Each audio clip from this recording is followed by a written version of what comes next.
What's up, guys? Welcome back to Newswave. So just when you thought the Switch 2 situation couldn't get any weirder or have some crazy twist, person decided to take matters into their own hands and give us just that. Literally, we'll go over that though here today.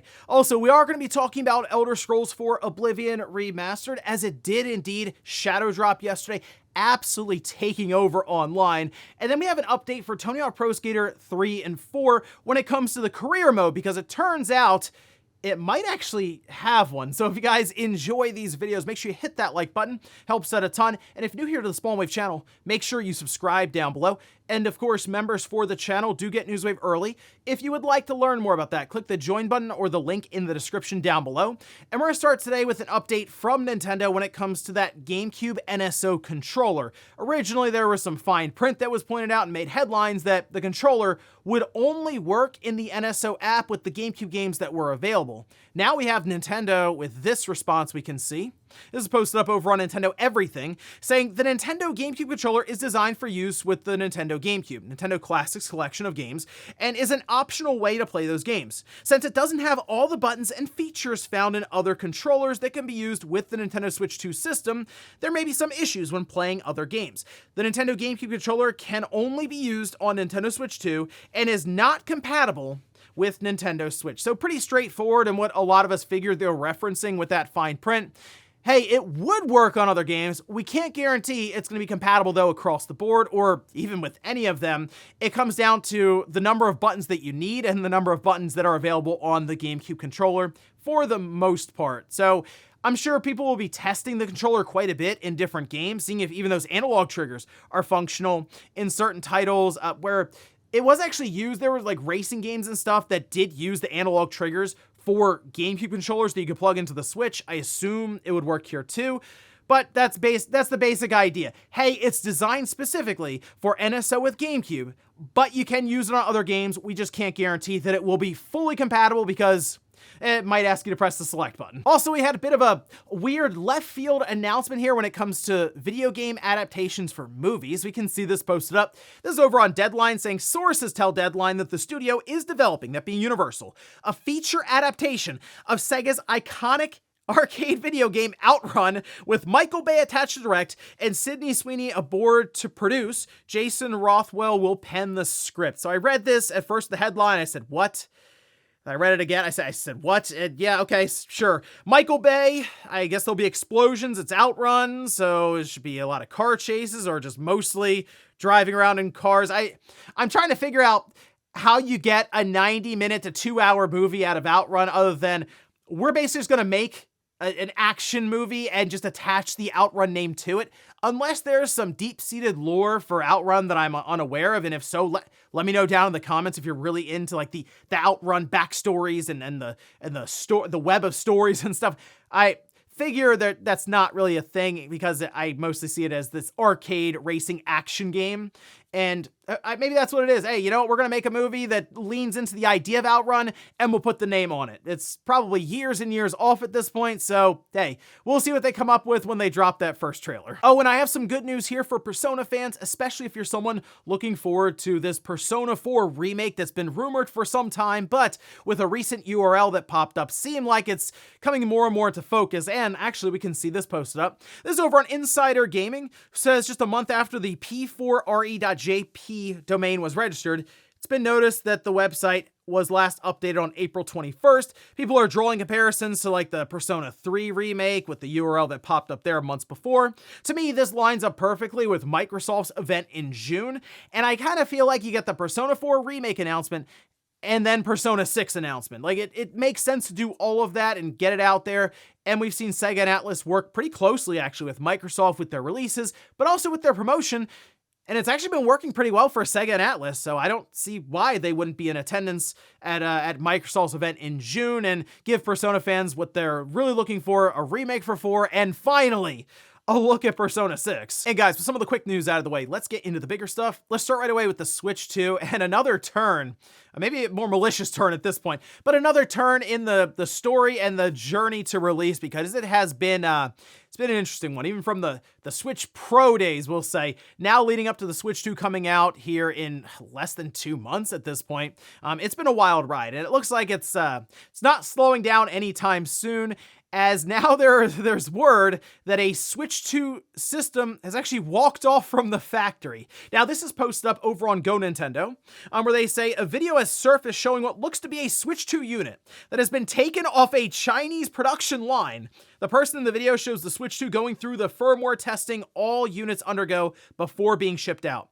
So it does seem like legit hardware is being shown off due to the nature of the video and the illegal activity tied to it. We won't be sharing the video. Yeah, it's probably a good idea. We know how Nintendo moves when it comes to this stuff. They're quick and they're fierce, and they don't have no mercy on that one. So I was looking around for the video, and they referenced Bilibili, which is a video sharing platform in China. And I have to kind of translate everything and look around. I was checking for this hours after they posted. I couldn't find it. And it wouldn't shock me if the video got pulled. And again, Nintendo moves quickly. And when you start hearing about how not only are there leaks out of the factory, which we already know there have been. We saw the Switch 2 way earlier than we should have, just outright, as someone was taking images, post them up, having AI just change up the background for them. And that way it seemed to be incredibly difficult to identify them. And we know that because they kept posting after the first one.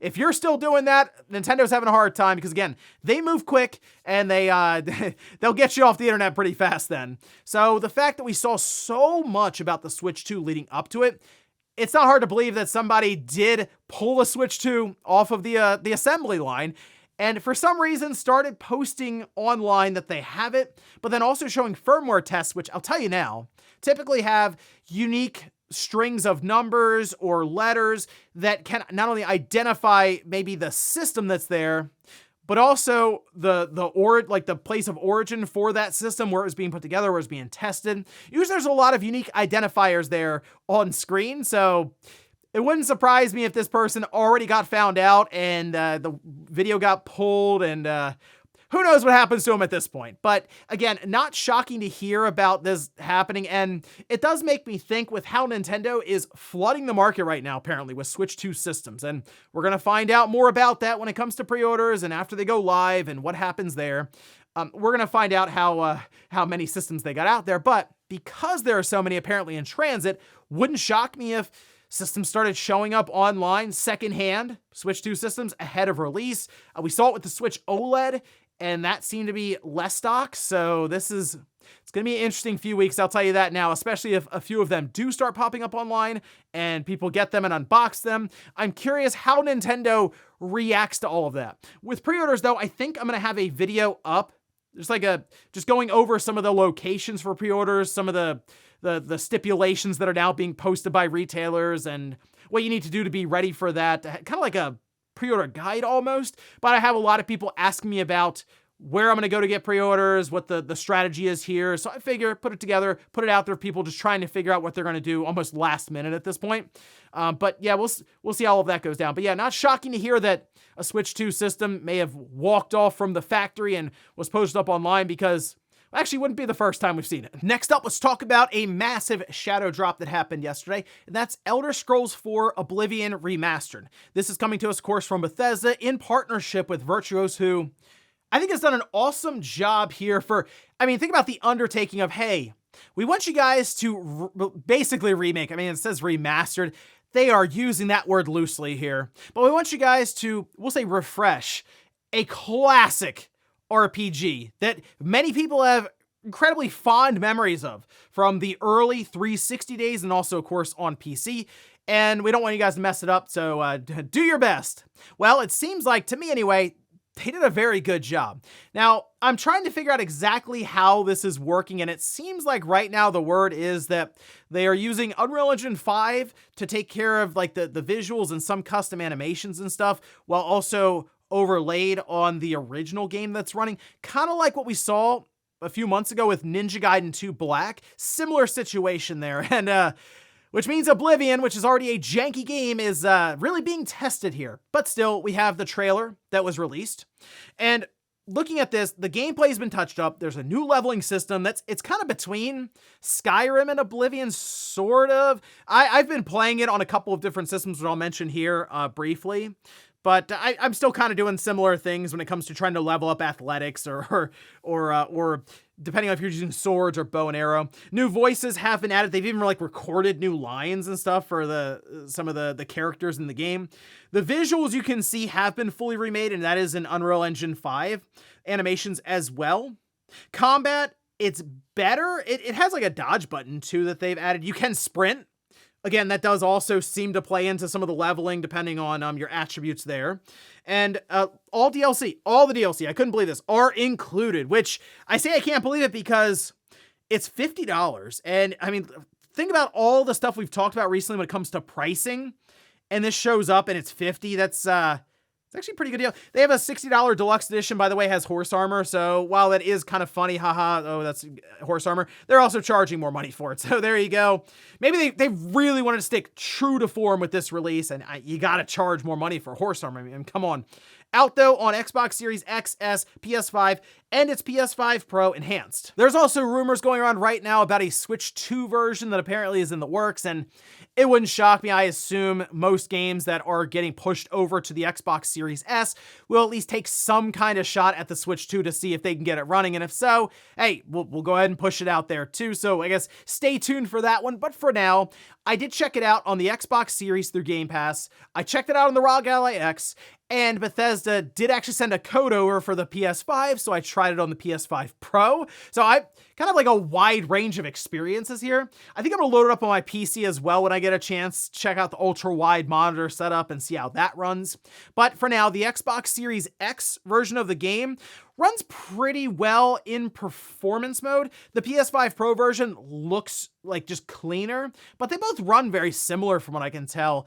And the issue I'm seeing is it has the UE5 stutter to it, mostly in the open world. When you're indoors, so if you're walking around in a house or even in a dungeon or a cave, not really noticeable. It's when you go out and it seems to have to draw all kinds of landscapes in front of you, and the distance I will give them is quite impressive when it comes to just like drawing out like the landscape.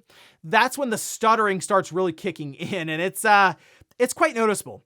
I moved it over to fidelity mode, so there's performance and fidelity, and it got kind of ugly.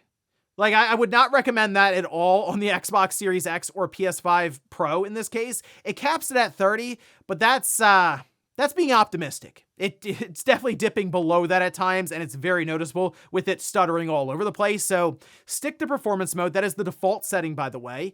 And that's technically, it runs better than the 360 version when that came out. There you go. But I do like some of the quality of life stuff. I think in general, the improvements they've made are only positive when it comes to the gameplay side.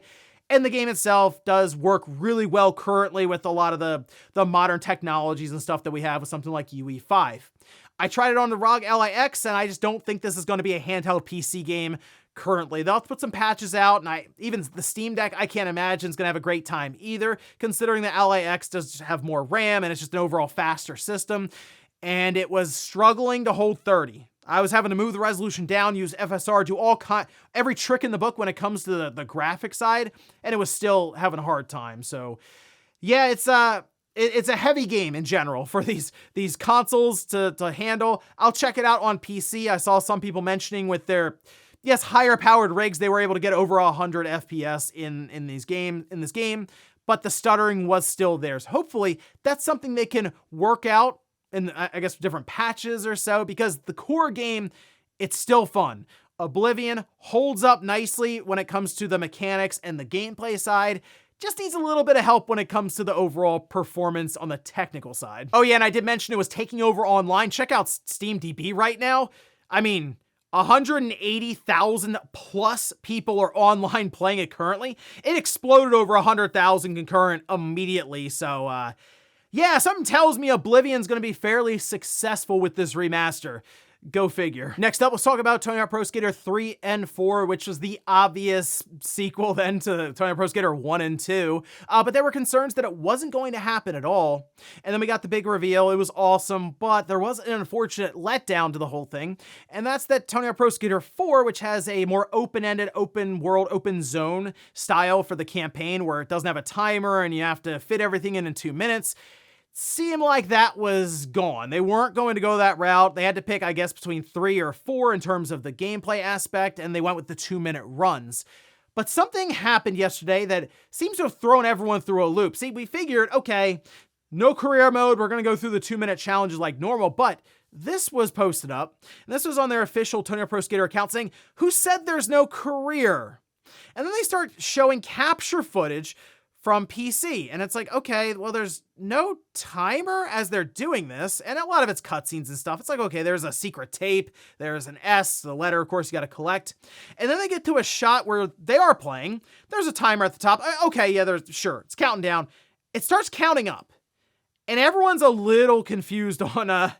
I mean, they're showing what looks like an objective that you would normally do in like the mission mode where you skate around the world, you find a mission, you complete it, and then you move on to the next one. But it's not a 2-minute run. Seeing that timer count up, from what I can gather, is there's a speed run mode, right? In Tony Hawk Pro Skater 1 and 2. You're trying to do all the different objectives as fast as possible. I feel like that's what they're showing us here. And there technically is a career mode, but I still don't think it's the career mode people are thinking of after seeing this. And I mean, they are purposely being vague with this tweet, this message, just to try to get people back on board or excited for it. I would caution people with this and thinking, oh wow, okay, no, I guess they are doing the Tony Hawk Pro Skater 4 career mode. No, I think it's still gonna be 2-minute runs, and then there'll be some kind of speed run mode. So that's just kind of where I'd sit now. But hey, if we get to release and I'm wrong and it's, hey, Tony Hawk Pro Skater 4, we for some reason decided to just swerve you guys off completely, make you really annoyed at us about this, and we're bringing it all back on launch day. It was just massive 4D chess with the marketing scheme. You know what? I'll tip my cap to him and say, hey, I was wrong.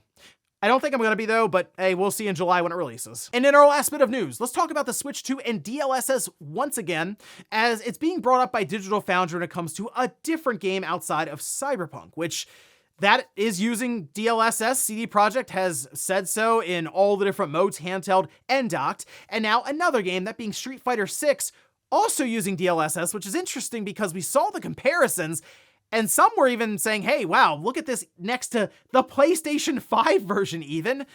Well, take a look at this because this is quite impressive based on what they're upscaling from with DLSS. This we can see posted up. This is over on Eurogamer. Says, while our initial pixel counts of Street Fighter 6 during the Switch 2 Nintendo Direct reveal pointed to a native 1080p based on limited footage, the more recent Nintendo Treehouse feed shows a scale from a native 960 by 540 to a 1080p target using an AI upscaling method with evidence suggesting NVIDIA's DLSS based on this footage. Looking back, the 540p upscale appears to be in place in the original direct footage as well. It's a remarkably clean scale in most shots, with the first few frames following a camera cut being one way to catch the base resolution from its docked mode play. Okay. I saw a lot of people impressed with Street Fighter 6 on the Switch 2. They were zooming in, looking at the footage that was out there, and they're like, wow, it looks better than the Xbox Series S, looks better than the PlayStation 4. We're now on comparison of Switch 2 versus PS5 is what I was seeing a lot of people do.